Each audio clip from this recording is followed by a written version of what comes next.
Kinwestiyon naman ang legalidad ng transfer order ng Kamara kay Undersecretary Zuleika Lopez. Ayon sa Chief of Staff ng Vice Presidente, natatakot siya para sa kanyang pamilya. Nasa frontline ng balitang yan, si Gerard de la Peña.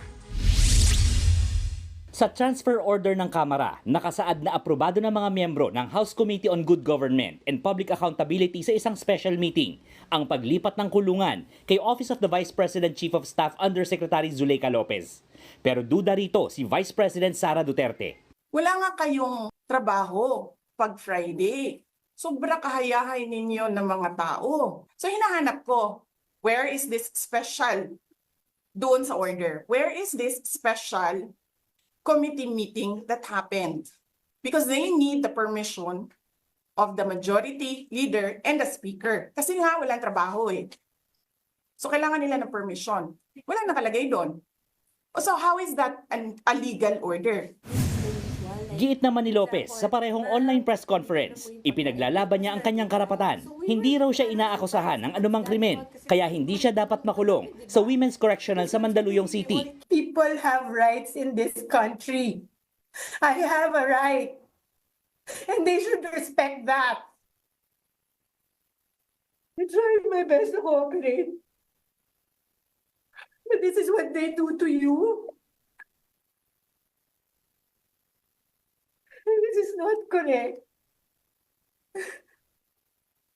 I'm just worried about my family.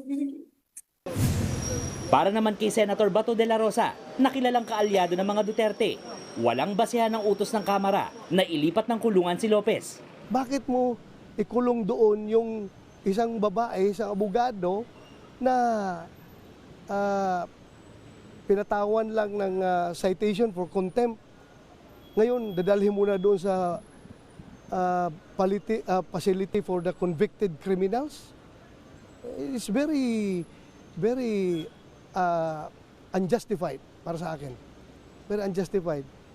Magpakuntip-kuntip kayo ng tao tapos hindi nyo kayang bantayan dyan sa inyong facility. Okay lang sana kung doon dalhin sa Quezon City Police District detention, mga ganon. Pero yung detention cell ng mga criminal, ay ng mga convicted criminals, that's the worst. Wala pang tugon ang liderato ng Kamara sa pagkwestiyon ng kampo ni VP Sara sa legalidad ng transfer order kay Lopez. Pero sa isang press conference kagabi, nauna nang kinondena ni Good Government Committee Chairman Joel Chua ang pamamalagi ng bise sa loob ng opisina ng kanyang kapatid na si Davao City Representative Paulo Duterte. Isa raw itong protocol breach at nakakaapekto sa seguridad ng Kamara. Dapat pa bang sabihin na sumunod sa batas ang ating pangalawang Pangulo? Ang ating pong pangalawang Pangulo ay isang abogada. Siya po ay pangalawa sa pinakamataas na opisyal ng ating bansa. Nagbabalita mula sa frontline, Gerard de la Peña, News 5. Mga kapatid, Jess De Los Santos po. Iba na ang may alam at may pakialam sa panahon ngayon. Para sa tuloy-tuloy na balitaan sa Frontline kahit weekend, mag-follow at mag-subscribe sa social media pages ng News 5.